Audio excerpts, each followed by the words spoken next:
Deloitte for hosting us and sponsoring this event in this magnificent venue with magnificent views. And I'd like to invite John Azarias from Deloitte to officially and formally welcome us and introduce Humico. Please welcome John Azarias.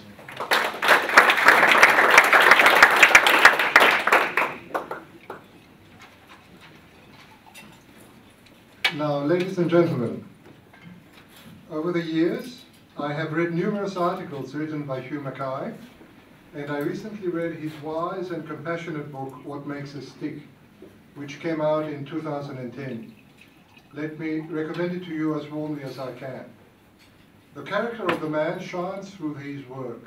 He is understanding and forgiving of human frailties, dedicated to fairness and justice, sharp and penetrating in his analysis, and utterly clear in the way he expresses his thoughts.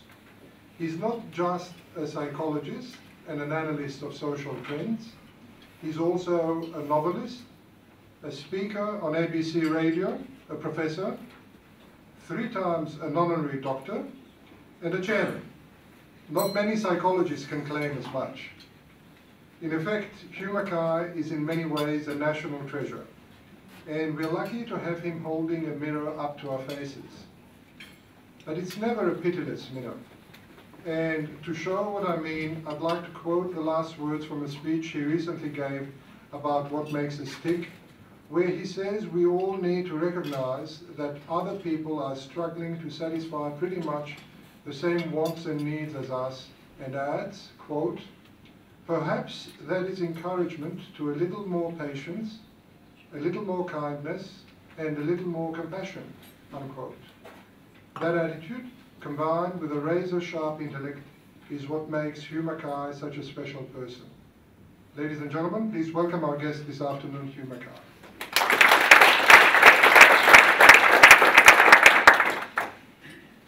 Please go on speaking while you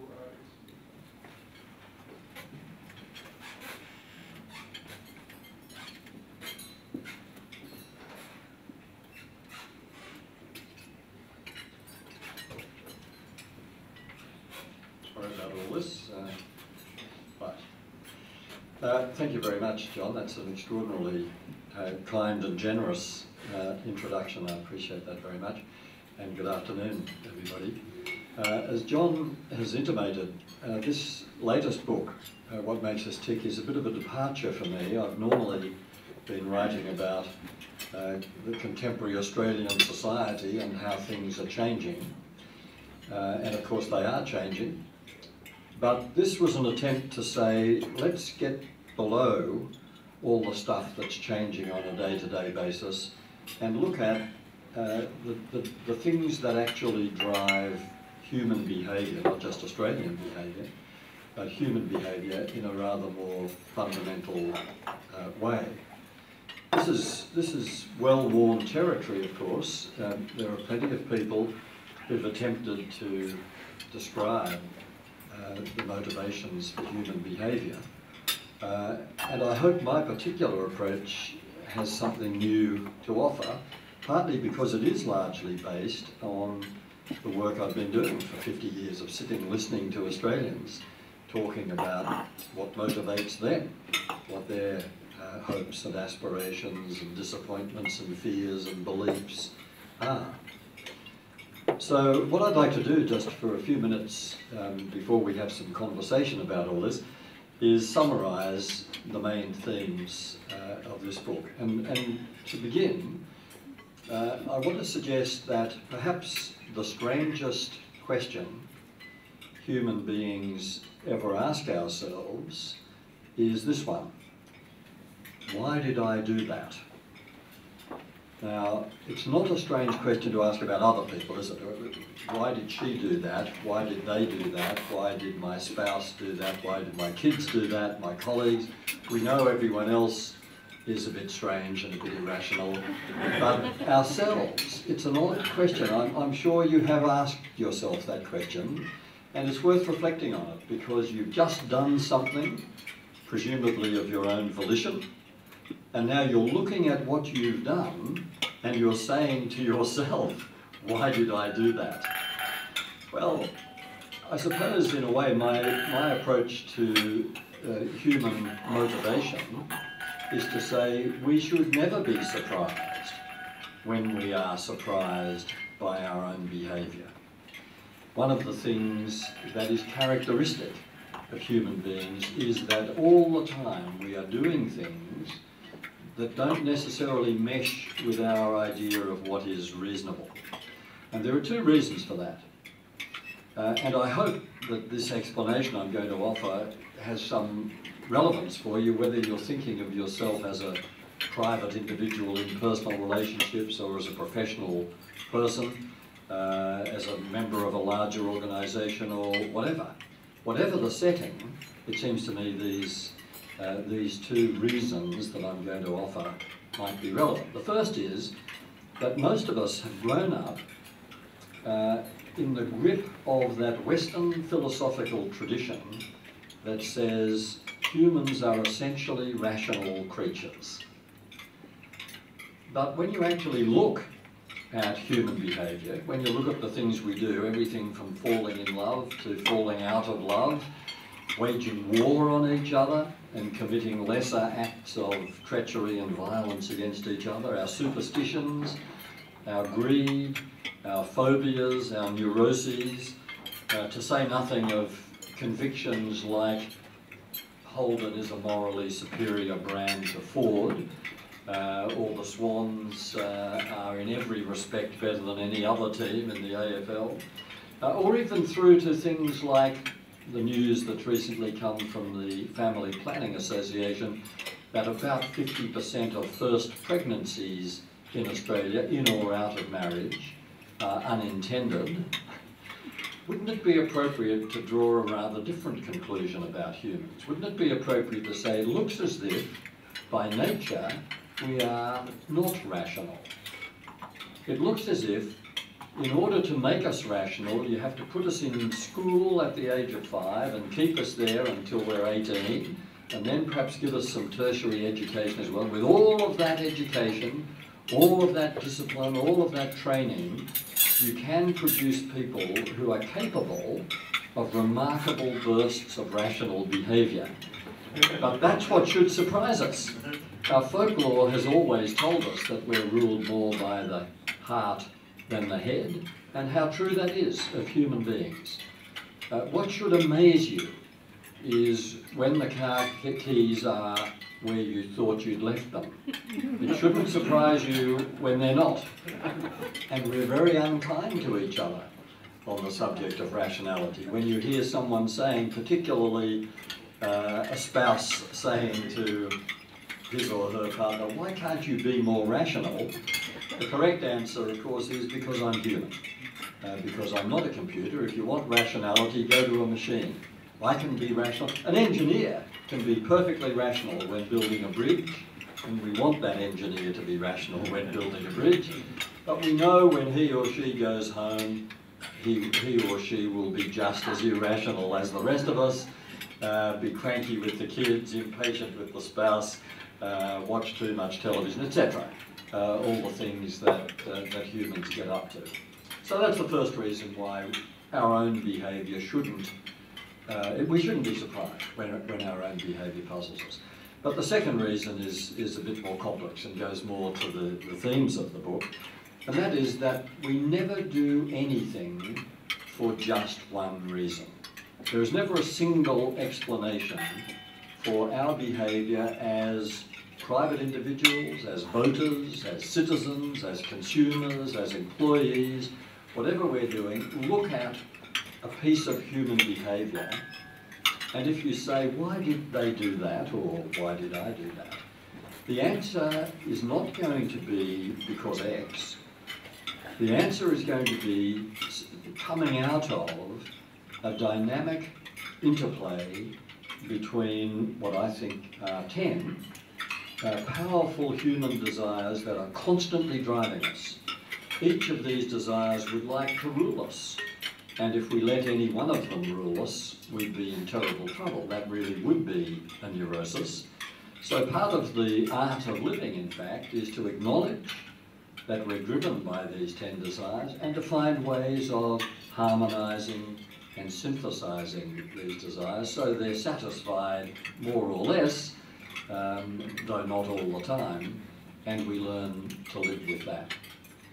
But of course, the counterpoint is to say when we're puzzled by someone else's behaviour, we only have to look at the desires that are driving them to recognise that there'll be 3 or 4 or 5 desires operating at that moment, and that's the explanation. It's not a single explanation. Now, I want to run very quickly through the 10. I won't deal with them in any kind of detail, or we'll be here all day. So it's a superficial look at them. The book is for sale outside if you'd like to get into the detail. But if you do look at the book, you'll see there are, of course, 10 chapters, and the chapters are not numbered because I don't present these desires in any order of importance. In fact, I think it's critical that we understand they are all intensely powerful desires, and at any moment, any one of them could take us over and cause us to behave in an extravagant or reckless or irrational way. So there's not 1 to 10, but I do have to start somewhere, and I want to start with the desire which is not in any sense the most powerful of the 10, but is, I think, the most ubiquitous of the 10. The desire which is almost always there in the mix when you're trying to unravel the motivations that have contributed to a particular bit of behaviour. And strangely enough, although I think this is perhaps the most ubiquitous of the desires, it's the one we most often seem to overlook when we're trying to account for someone else's irrationality.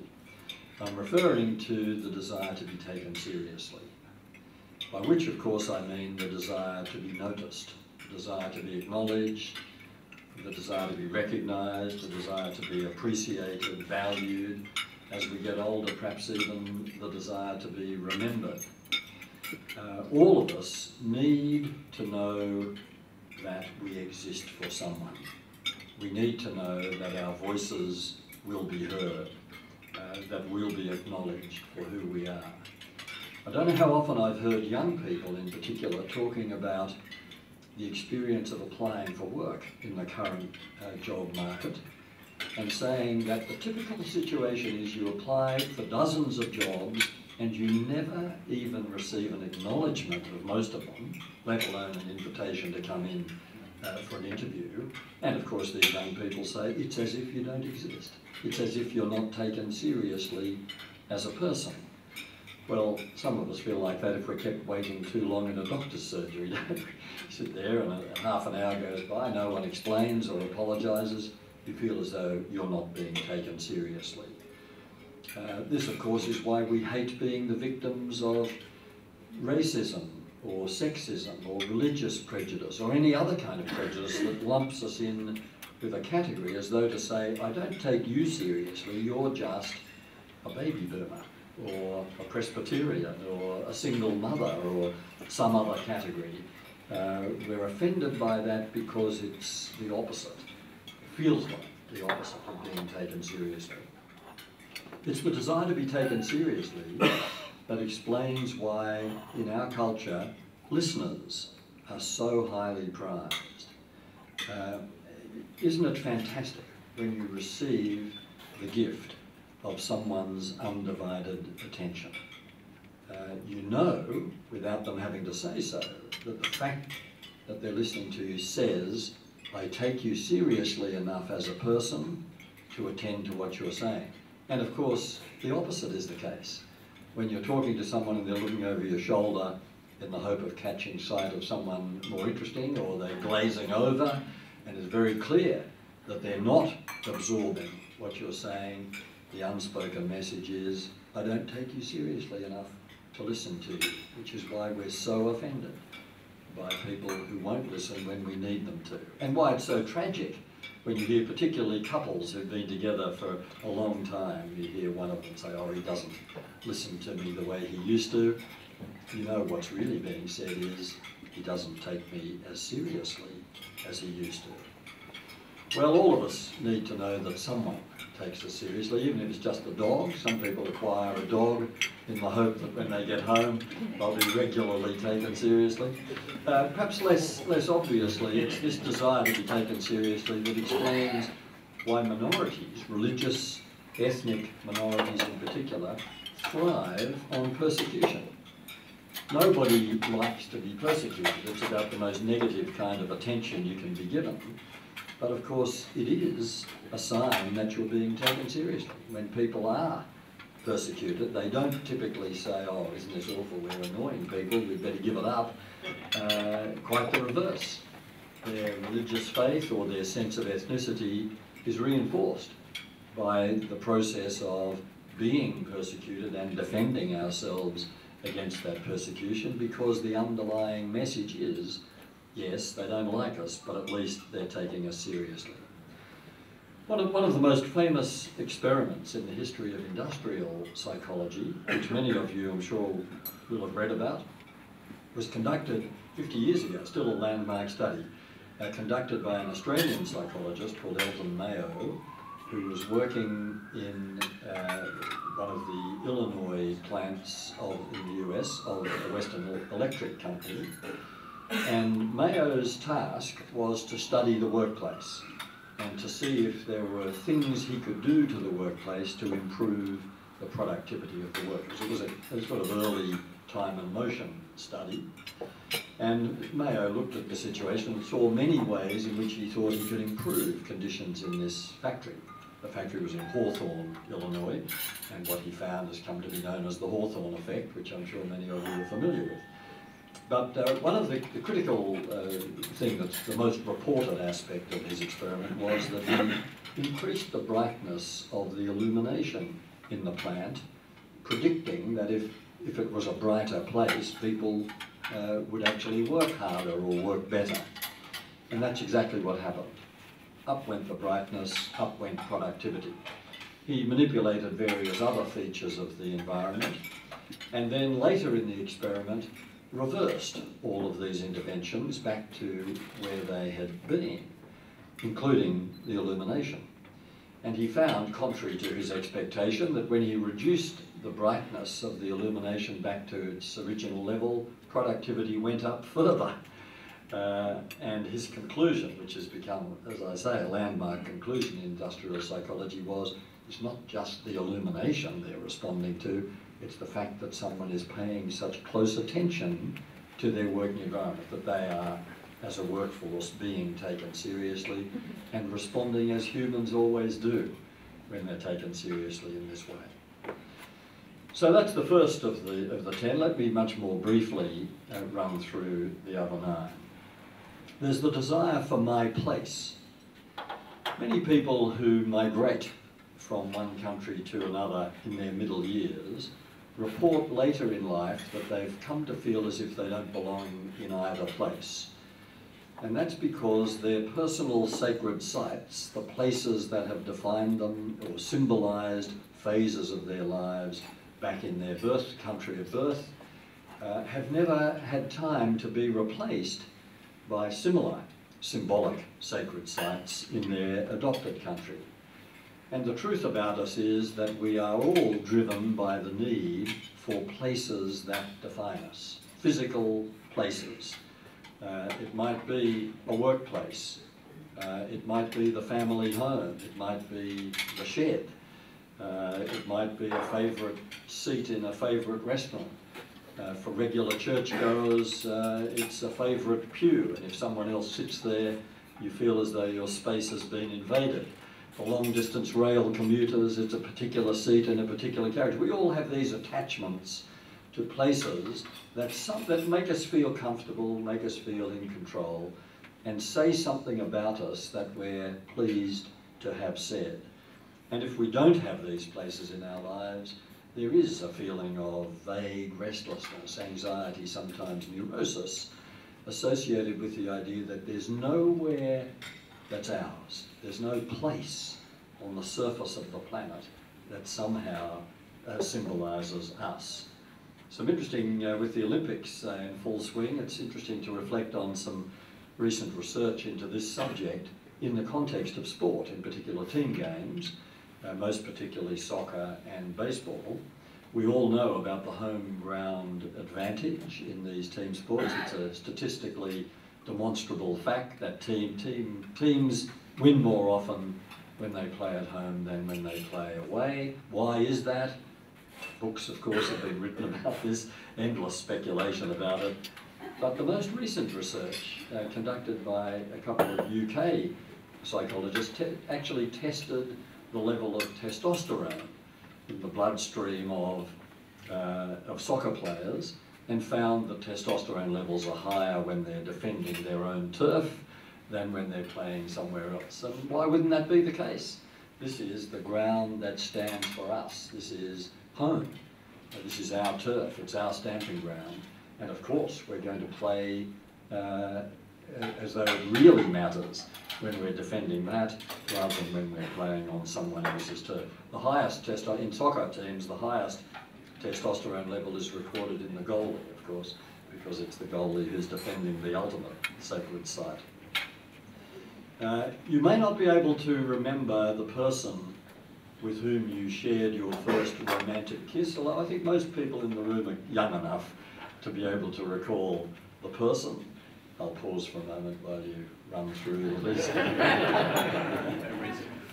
But even if you can't remember the person, I'll bet you can remember where you were when this happened, the same as older people can remember where they were when they heard the news of John F. Kennedy being assassinated, etc. Because place is so integral with moments or phases of emotional intensity. And then there's the desire for something to believe in. We are by nature believers.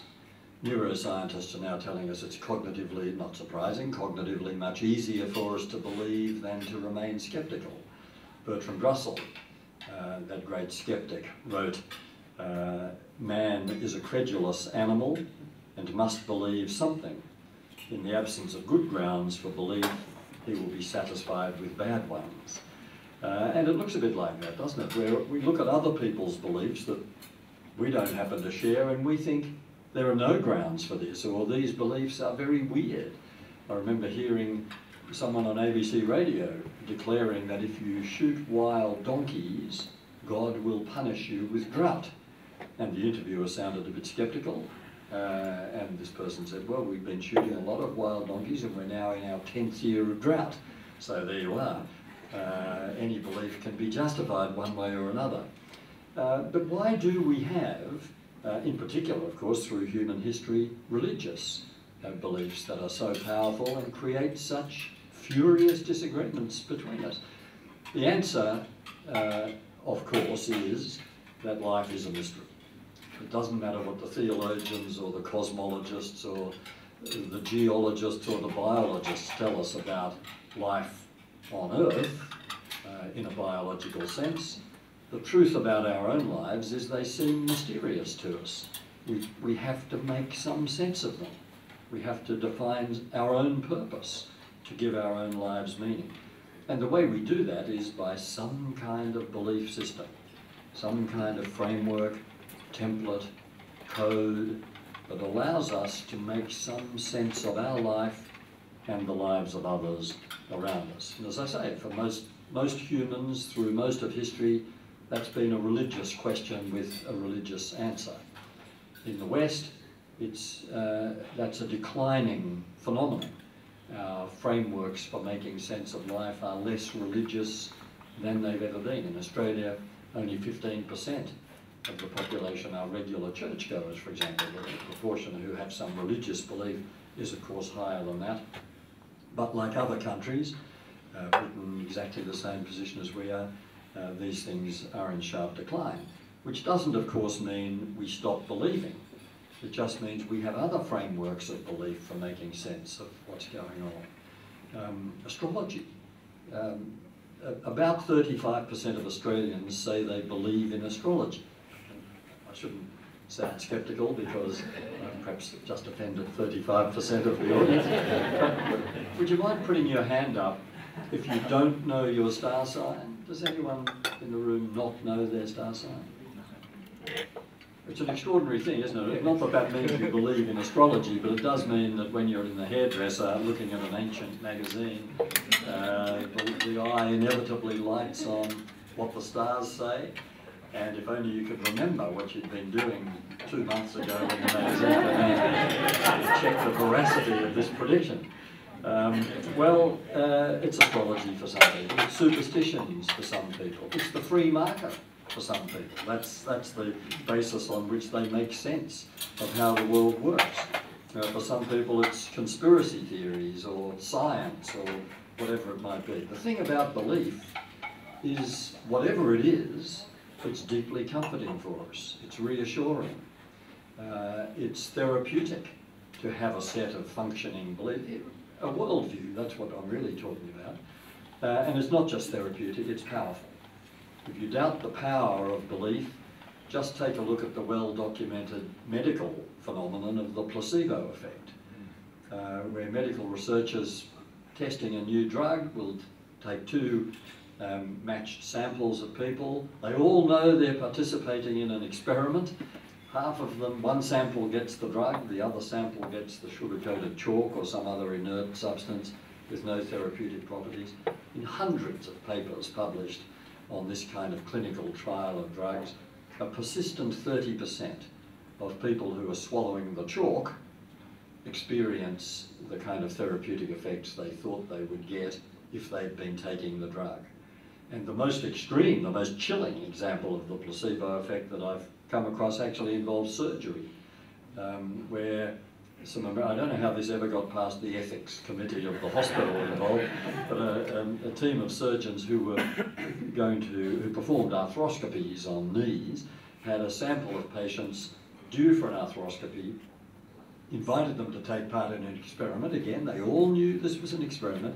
Half of them were going to have the arthroscopy, the other half were going to have an incision in the skin that would just be sewn up, no surgery. And you can guess the result. But the researchers reported that there was no statistically significant difference in pain relief or knee function between those who'd had the operation and those who'd had the incision. So let's not be too skeptical about concepts like faith healing. That's the power of belief. There's the desire to connect. We all know about our desire to connect. We know that that communication is our lifeblood, but that's not all that I mean by the desire to connect. This is a complex desire. It's the desire to connect with each other, but it's also the desire to connect with ourselves, as the ancient Greeks urged us, know thyself. Any philosophical or religious tradition recommends the same journey to know ourselves. In fact, my psychological hero, an American psychotherapist called Carl Rogers, reflecting on 40 years of clinical practice in psychotherapy, said there is only one problem. And what Rogers meant was, it doesn't matter whether people have come with neuroses or relationship breakdowns or phobias or whatever it is. In the end, it always came down to the question, who am I? What kind of person am I to have got myself into this situation? But there's a third dimension of the desire to connect, and that's the desire to connect with the natural world. Much harder to do if you live on the 14th floor of a high-rise apartment in apartment block in Sydney than if you live in the country. But even if you do live on the 14th floor of a high-rise apartment block in Sydney, it's almost certain that you'll have a pathetic little pot plant struggling for survival on your balcony, as though to say, this may be a highly urbanised environment, but I know there's a natural world out there, and this is my link with it. Or it might be fish in a tank or something else. Pet ownership, bushwalking, swimming, mountain climbing, all of even watching nature documentaries on TV, which is a bit ironic.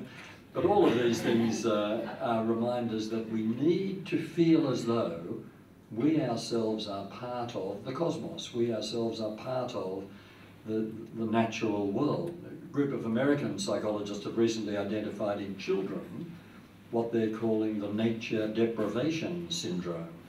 And this is kids showing various neuroses, short attention spans, restlessness, etc., directly attributable to the fact that they are not in touch with the natural world. They're not spending enough time in a garden or in a park or in the bush or looking after an animal or some other link with the natural world. We all need that. Gardeners seem to thrive on gardening for this reason. It's one of those areas where all sorts of things, all sorts of needs are being satisfied by time spent in the garden. Well, very quickly, let me run through the remainder. The desire to be useful, I don't know that I have to say anything about that, do I? Except perhaps to invite you to consider how you would feel if the judgment other people made on you was, he's pretty useless. She's been a useless mother. He's a useless member of the organisation. Can you imagine a worse humiliation than to be judged useless? It's deep in our nature to be useful. It's deep in our nature to be helpful. It's deep in our nature to be kind. And people who say, no, everything we do is self-interested. In the end, it's all driven by the ego, by selfish motives. The evidence is overwhelmingly against that argument. The evidence overwhelmingly supports the idea that well, of course we're capable of being utterly selfish, utterly ego-driven, but equally all of us are driven by the desire to be helpful, to be useful, to make the world a better place. Altruism is not some kind of deception concealing self-interest. Altruism is a human and a very attractive human reality. There's the desire to belong. We are herd animals and we're tribal creatures, and I mention both of those things because belonging is a two-dimensional need. We need to belong to little groups, little herds, and we need to belong to big muscular tribes as well. And you can see the primitive origins of this, the family and the clan, the work group and the organisation, the immediate neighbourhood and the community. These are all examples of this double-barreled desire to belong. But we certainly do need the intimacy of the herd. We used to live in domestic herds, of course, until society changed and the domestic herd fragmented and shrank. But 100 years ago, we all lived mostly Australians lived in domestic herds. A herd, in human terms, can be defined as roughly 5 to 8 people. That's a good size for a work group, it's a good size for a committee, it's a good size for a management span of control, it's a good size for a dinner party. 5 to 8 works really well, and smaller than that doesn't get enough dynamic, and larger than that fragments into two smaller herds. Well, we've certainly changed the way we live. We don't live in domestic herds. The average Australian household now is 2.2 people. That's not a herd. The fastest growing household type in Australia is the single person household, predicted by the ABS to account for about 1/3 of all Australian households within the next 15 years. And by the way, that's not some uniquely Australian phenomenon, that's how it is in the West. There are parts of Western society where the rise of the single person household is well ahead of us. But if you're living on your own, or just with one other person, you're not living in a herd, but the herd instinct is still powerful. So we look for other herds to connect with, workplace herds, book club herds. I'm sure some of you belong to book clubs. It's been an extraordinary cultural phenomenon of the last 20 years in Australia. But people who attend book clubs will typically say that at some point in the evening, someone always says, "Don't you think we should say something about the book?" And that's of course because we're herding, and the book is a lovely excuse, but it could be a choir, it could be a current affairs discussion group or a pottery class or whatever it is. We love doing these things, but underneath it all what we love is herding. We love that intimacy that feeds our sense of who we are and our sense of emotional security. And in organisational terms, unless we're harnessing the power of the herd, we're missing a huge opportunity. But of course we also need the tribes, political, religious, cultural, sporting, organisational, tribes that give us a larger sense of being, of our identity being part of a larger identity. Two troublesome, famously troublesome desires: the desire for more. We're an insatiable lot. I don't think I have to say anything about that, except the economists in the room will say just as well. What else would keep the economic machinery moving if people didn't want more and more of everything? But it does, of course, get us into trouble. It feeds our greed, it produces addictions, etc. And the desire for control, a famously troublesome desire as well. Easy to understand, again, primitive in origins, but hopelessly misunderstood by contemporary Westerners who typically think that the thing to control is other people.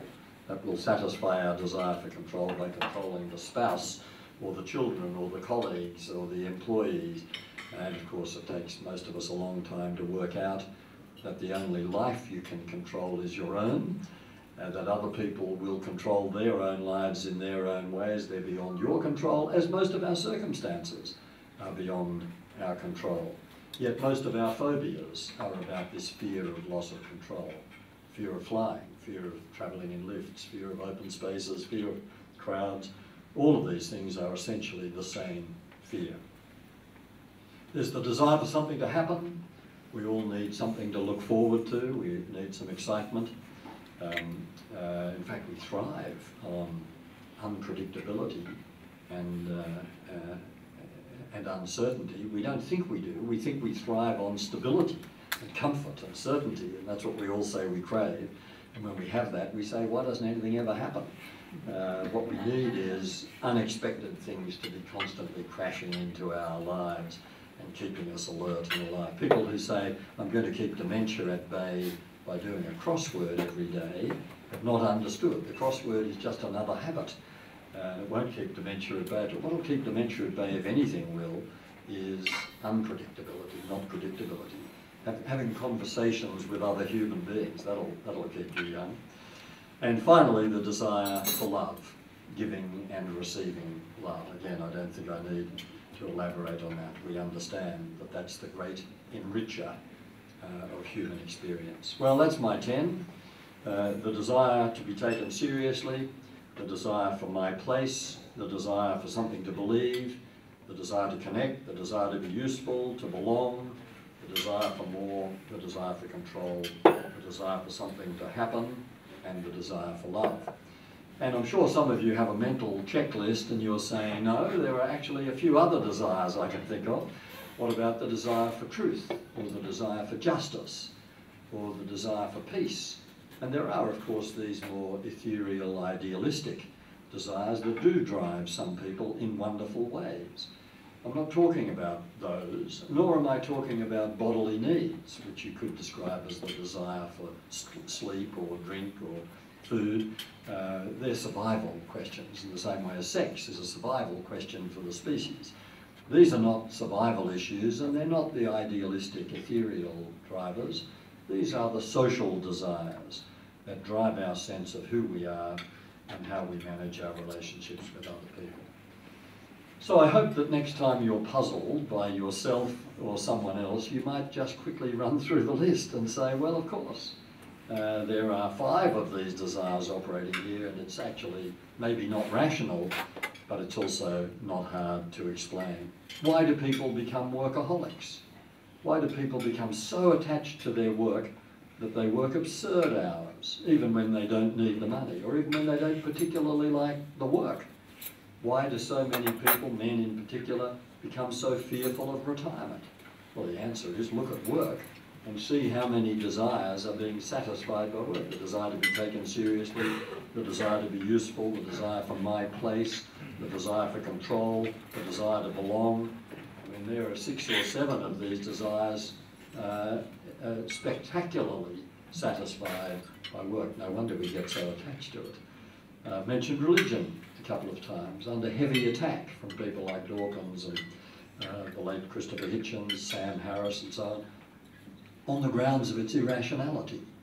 But talk to the man or woman of religious faith, talk to the person who is involved in the practice of religion, and 10 out of 10 of these boxes will be ticked, and the question of rationality or irrationality simply doesn't arise. A very wise American psychiatrist recently wrote, if you have something to look forward to, something useful to do, and someone to love, that's about as good as it gets. Well, that's only 3 out of my 10, but I think at any given moment, perhaps 3 out of 10 ain't bad. One of the things we do have to learn as we continue on this journey is that, yes, all 10 desires want to be satisfied, and no, they won't all be satisfied all the time, and that's just how it is. You can wake up tomorrow morning saying, I'm going to get the filing system under control. The desire for control has possessed you. And by 3 o'clock, the most dominant desire is just the desire to be loved. Suddenly the desire for control doesn't seem to matter anymore. That's how it is. As we move through the life cycle, these desires wax and wane. As we move through the day, they wax and wane. But our behaviour is not mysterious. It's just that each of us is trying. As John said in the introduction, quoting an earlier talk ago, each of us is trying somehow to manage, to reconcile, to juggle, to balance the same 10 desires as everyone else. And I think it's time for us to be a little more understanding, not just of each other, but even of ourselves. Well, now we have some time for questions, and there's a roving microphone, so if anyone would like to respond, would you mind just putting your hand up? Well, I'm happy to carry on with the questions for the moment. I'll grab some food a little later. Thank you for the thought, John. Sam, there's a question over here. Thanks. Thank you. Ian Buchanan, Booz & Company. I'm interested in the linkage between individual behaviour and cultural context, let's say nation-state context. And if you can take the quote of that man's credulity and take the substantial difference between belief in religion here and in the United States, it helps understand what it is about that US context which appears to increase the credulity when it comes to somewhat extreme beliefs, such as the world being founded 6,000 years ago. Yeah, cultural origins have a lot to do with this. If you're talking, I mean, America is still the country that was founded by the Pilgrim Fathers, and in that founding was absolutely woven into the fabric of that emerging new society was very explicit religious faith and adherence to certain religious principles. That's so inherent that inevitably, because of the diversity of humans and the extremism of some, it will come out, because it's absolutely embedded in the culture, it will come out in all kinds of attractive and helpful and therapeutic and bizarre and unattractive and unhelpful ways. But it's why America, almost alone among Western societies, continues to maintain a high level of religious participation. You look around Western Europe, Britain, I've mentioned Australia, New Zealand, you see this massive decline in religious faith and observance, and then you look at America. And although so many other social indicators, I mean, their households are shrinking too, their birth rate has gone down as well, all these things are like us, but in that respect they're different. Whereas you look at the origins of Western civilization in Australia, Aboriginal civilization, of course, a completely different story, again, with intensely religious themes woven through that culture.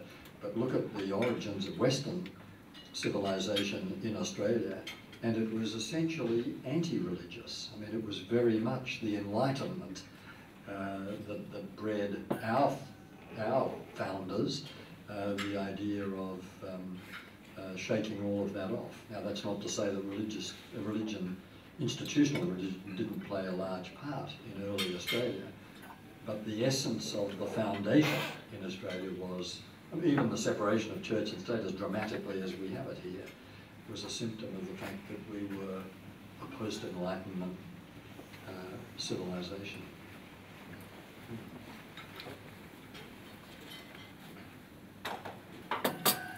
I've often heard people say that other people are motivated by two factors, fear and happiness. How do you reconcile your 10 motivators against those two quite simplistic, fear and happiness? Yeah, I'm glad you used the word simplistic, because I think it is. Although, of course, you could say, I mean, I could have called this book The 10 Fears That Drive Us, rather than The 10 Desires That Drive Us. I'm not sure it would have been quite as attractive in a bookshop, but it is the same point. I mean, every one of these desires could be flipped over and expressed as a fear. In other words, the desire to be taken seriously is driven by the fear of not being taken seriously. The desire to belong is driven by the fear of not being included, not belonging. The desire for love is driven by the fear of the desolation of having no one to love or not being loved. So the fear thing is just a different spin on the same idea, I guess. The happiness thing, I mean, this is a very popular view. It has been a popular view among psychologists, economists, business theorists, etc., that we're all motivated by the desire for happiness. Back to American, I mean, it's enshrined in the Constitution. You know, the pursuit of happiness, as though this is what our lives are about. Now, it just seems to me that in Australia, where this is not part of our cultural heritage, but is very much part of our fashionable talk, that we're in danger of going mad about happiness. The happiness movement, there are happiness conferences. I even spoke at one a couple of years ago on the subject of why the pursuit of happiness will make you miserable, because I believe it will. I mean, the idea that our default position is happiness, or that everything we do as consumers or as voters or as neighbours or anything is motivated by the desire for happiness, I think is a grotesque oversimplification of the richness of human existence, human life. It seems to me the thing to strive for is wholeness, not happiness. And by wholeness I mean having equipped ourselves to cope with the full spectrum of emotions that will send us the signals that life has its ups and downs. You know, if you privilege happiness, if you say it's our sort of duty in a way to pursue happiness, then what happens when we're sad? Are we not doing our duty? Well, we're always going to be sad. We're going to be disappointed. We're going to fail. We're going to stumble. We're going to go through periods of almost unbearable tedium in which we're neither happy nor sad, but just one foot after the other. When I hear parents say, I just want my kids to be happy, I do feel like shaking them. I feel like saying, you wish that on your kids? Like sort of a unidimensional life? You don't want them to know. I mean, the same parents who say they want their kids to be happy will say, we grow through pain. Or, you know, we learn more from failure than success. Yes, we learn more from failure than success, so why aren't your children allowed to fail? Because it'll teach them so much.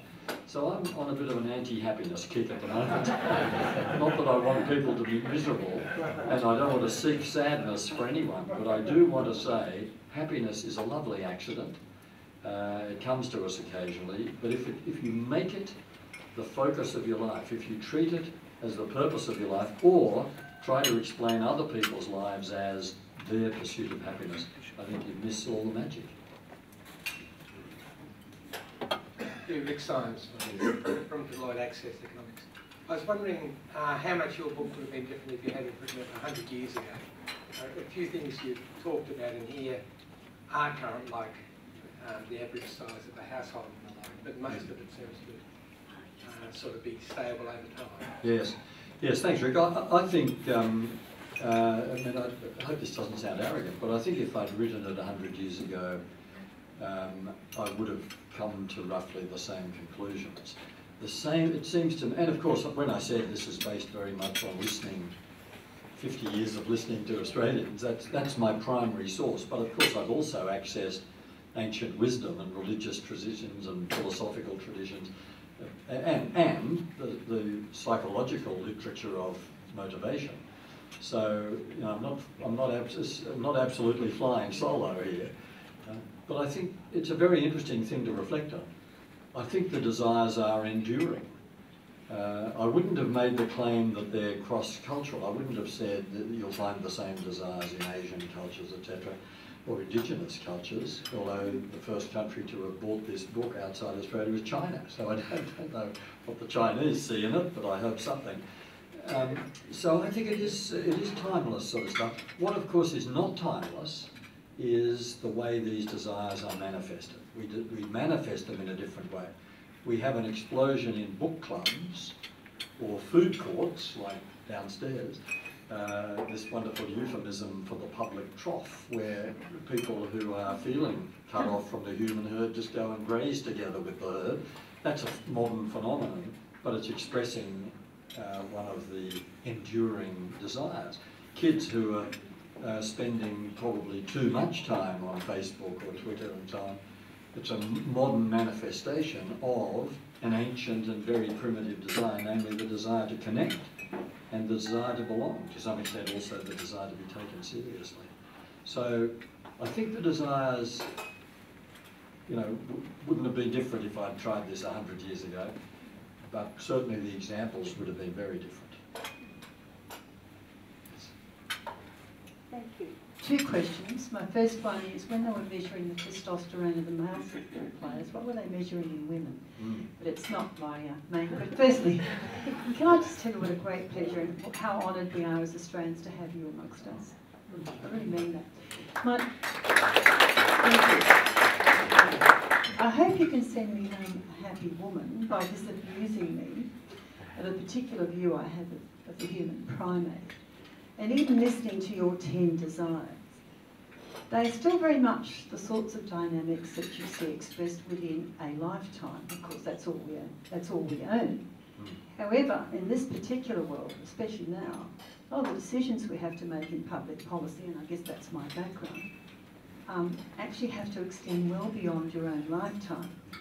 So I put to you, but please disabuse me if you can, that we're a very intelligent primate, if you like, that can harness all kinds of natural forces and technologies and do very well for ourselves, but we're actually not bright enough to deal with the consequences. And I suspect it's because we're actually not hardwired for the long term, because we probably weren't expected to live 40. Yes, that's right. Yeah. Thank you for that. Now, on the subject of the testosterone measurements, as far as I know, women were not studied in that. Although, of course, there is testosterone in women, and it does increase under certain conditions and so on. But no, I don't know the answer. It was a study of male players.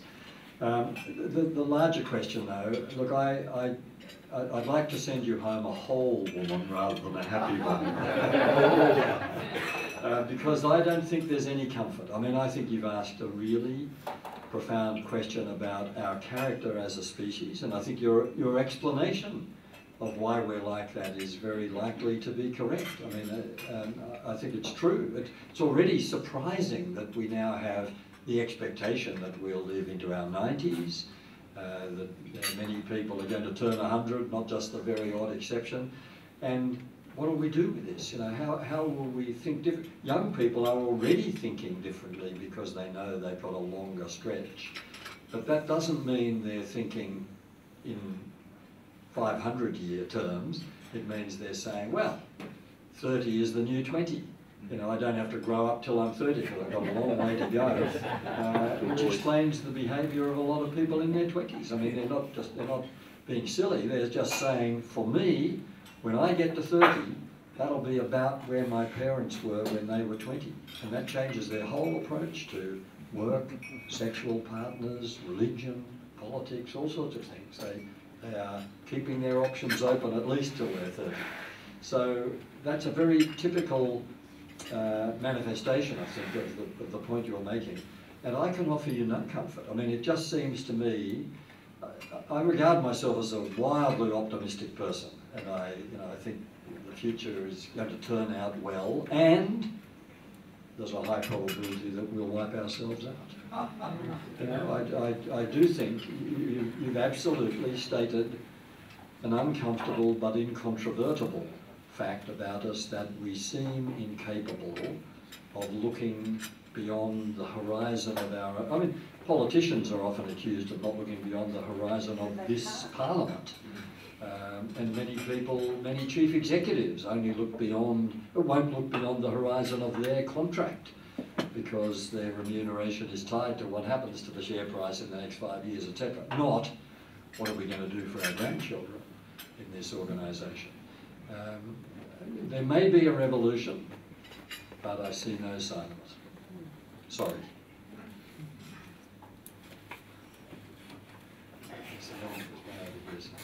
Yes, go ahead. Yeah, James King, Macquarie University. I'm just wondering, you know, assuming that your desires are based on your individual life events, do you see from a sort of a society or a group or a tribe that a certain major event might change the importance? I mean, I suppose for the tribes of financiers, I think the GFC might have changed some of their desires, perhaps looking back as far as World War II, that you know, people from London having bombs dropped on their head, their desires are probably going to change markedly. I just wonder if yes, yeah, that's a lovely point, and of course we'd all accept it immediately as soon as you say it. Yes, post GFC, the desire for more perhaps recedes, and the desire to be taken seriously increases. The desire to belong to a, you know, to get into a huddle and belong to a fraternity or a tribal group that will be self-sustaining. You see all these things. Institutions are often at their worst under crisis conditions because some of these other desires take over. On the other hand, of course, crisis conditions for communities often do bring out the best in us. So you describe the Blitz in London, and anyone who lived through it will say, you know, we really were at our best.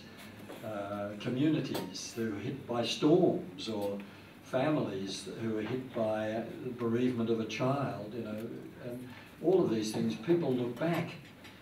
Retrenchments, life-threatening illnesses, people look back at all these things and say, I wouldn't wish this on anyone, but it was the making of me.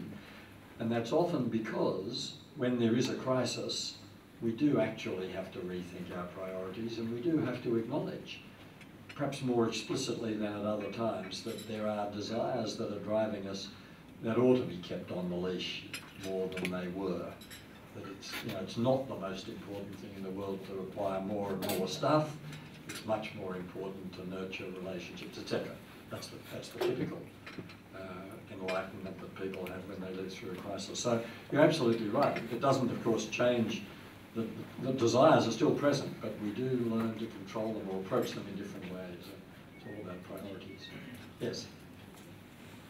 I'm interested in your analysis of Australians' attitude to asylum seekers. I've always been drawn to your fundamentally optimistic view of us as a people.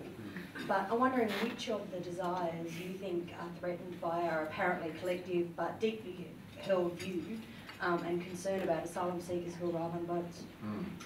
It's a really complicated question because I'm not sure that at this moment we know what the deeply held collective view is. In about September of last year, AC Nielsen published a poll which said, I think the figure, I wish I had it right in front of me and I could be sure of the figure, but anyway, it was something in the range of 60 to 70%, might have been 63, might have been 67, 60-something% of Australians said they thought that asylum seekers, that refugees' applications for asylum should be processed in Australia. They were totally against, the majority, totally against offshore processing.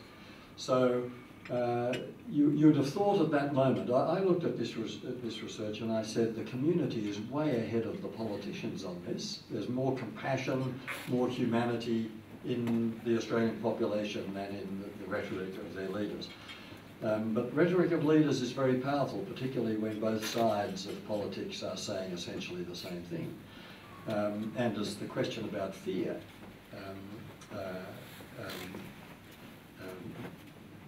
revealed, it's obviously the case that if the rhetoric is reasonably unanimous, then we can become obsessed about the desire for control, in this case border control. And we can allow that to become the big question, rather than other questions about the desire to connect with humanity or the desire to show more compassion towards. I mean, I'm not saying it's a simple problem, but I do fear that we're now reached a point where it's almost gone so far that you can't imagine pulling back. And this has perhaps happened mainly in the last 12 months, to the point where it's all about control. And so border protection has become a symbol of, is the government in control? Not just of borders, but of everything. So a lot of the slanging that goes on now is about, and we heard it in the debates before the parliamentary recess, it's not so much about have you got our borders under control, it's about you're not competent to control anything, so why would you control our borders? So, you know, what is in global terms a tiny little issue, that is to say the number of people who come to Australia in quotes illegally, in the global context that's, you can hardly see them compared with the numbers that are flooding into the US, Canada, Western Europe, etc. It's allowed to, we've allowed it to become such a symbolic issue that it's about the integrity of our government. So once you've got to that point, it's no longer about asylum seekers. We've seen in our own history that this could all be handled differently under previous leaders. We've seen how the fear of the Vietnamese invasion, for example, could be converted into a far more compassionate and accepting attitude, which is it's a lovely example of how these desires all have a dark side. You know, the desire for control can be really good and it can be really destructive. The desire to belong can be really good and it can be really destructive of our own integrity. We can desire to belong so much that we sacrifice our personal values in favour of being accepted by a group that we want to. That often happens to kids. So this is a good example. You know, this has turned into the contest between some of our nobler and some of our baser desires has become the sort of defining debate of the moment, and the base is winning. I hope there's a chirpy question to end with. I think we've got time for one more. I know there's a couple of questions going, but we'll wrap it up here, and if anyone else wants to, I'm sure they can speak to Hugh afterwards. So. Hi, Joanna from Kimberley-Clark. I'm head of communications, and I'm seeing a lot more focus on internal communications and companies trying to respond to these belonging, desire, how can we get our employees to be heard.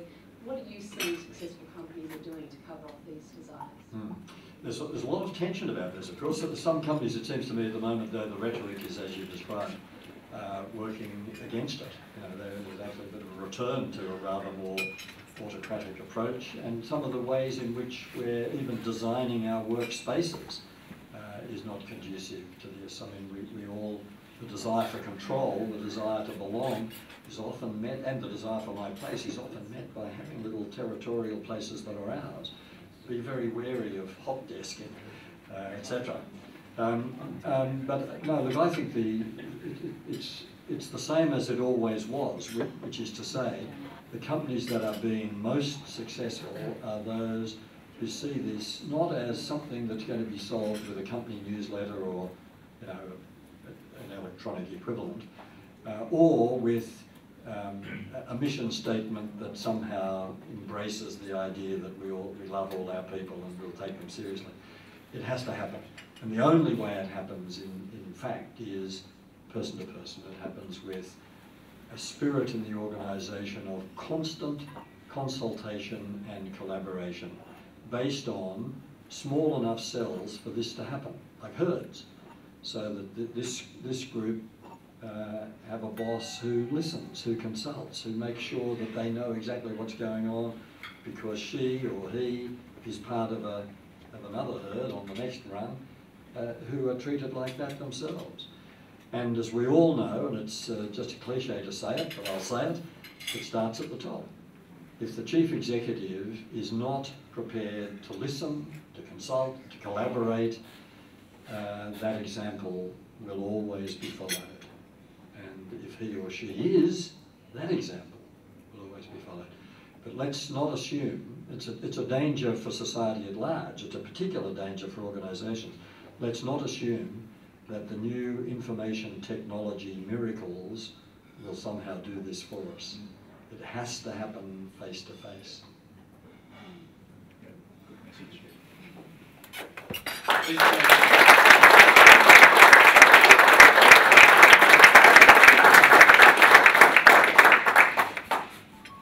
Well, thank you all for joining us today, and Hugh, thank you very much for your analysis. I think Sandra Norrie's comment that you are one of Australia's national treasures is absolutely right. And Hugh, I, like many in this room, have been an admirer for many years, and I think Hugh's ability to scratch the surface in research, he doesn't just sit in focus groups, he doesn't just listen, he then analyses, and in all of his works and previous to recent books in the Mackay Ipsos research that Hugh pioneered, he was always at the front of social and market research in this country in terms of really analysing, but then, and I think most importantly, and really in some of his books now, presenting the results in a way that we can all use in our different areas of life. And I think particularly in his most recent book, whether you work in government,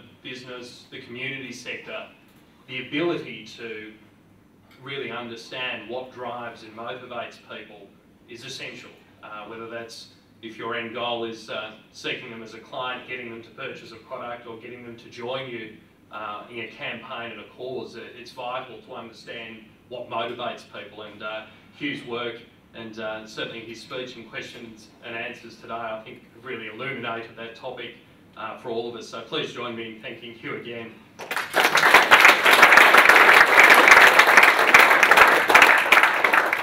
And just finally, to a little housekeeping, there is a stand outside with a number of Hugh's books, most importantly, What Drives Us, the book he's spoken about today, but also I've seen a few others, and one I can personally recommend as well, Advanced Australia Where, is a fantastic read. So if any of you haven't picked up a book, please feel free to grab one on the way out.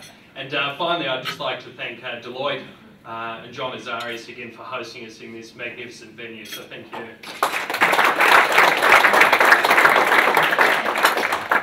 Please stay and join us for a coffee, or if you have to duck off to a meeting, I hope you have a great afternoon. Thank you all for joining us for this Mikel event. We really appreciate it. Thank you.